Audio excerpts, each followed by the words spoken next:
Hello everyone, it's a brand new year and time for new reviews. First up is that film that has made headlines for being thought up by a 4-year-old and being delayed I don't know how many times.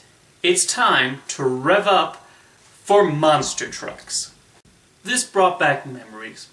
Oh, not good memories. It rather reminded me of those family films in the 90s we would drag our parents to, then rewatch many years later, and then apologize over and over again for taking them to see them.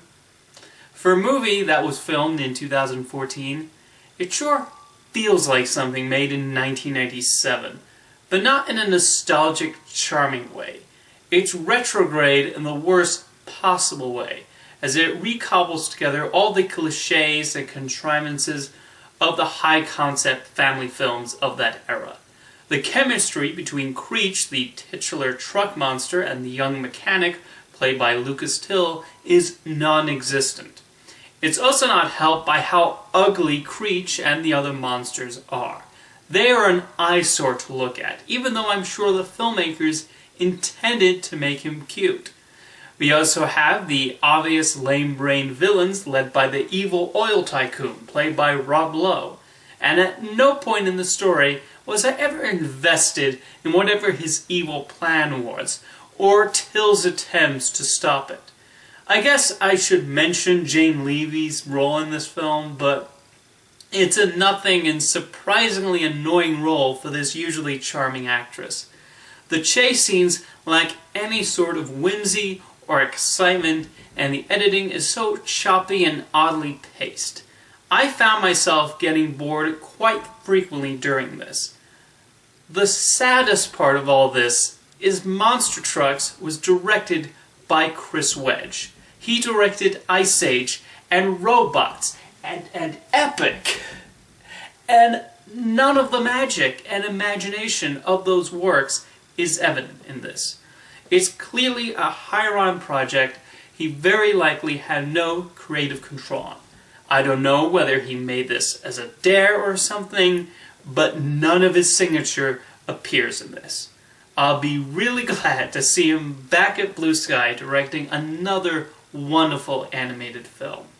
If you don't mention this film again, Chris, neither will I. Next is Peter Berg's latest docudrama detailing a recent event in American heroism, Patriots Day. Peter Berg has carved a solid niche for himself with realistic films based on real events, which take on an almost documentary-style approach. There was a careful line to be drawn with depicting a recent event like the Boston Marathon bombing, but he managed to depict it without being exploitative. While Mark Wahlberg's police officer is a fictional person, he's never turned into a stereotypical action movie hero, and the movie itself does not turn into an obvious Hollywood action movie. It's rather restrained in its approach, and I appreciate that. Wahlberg's Tommy Saunders is more our eyes and ears into a lot of the events that happen.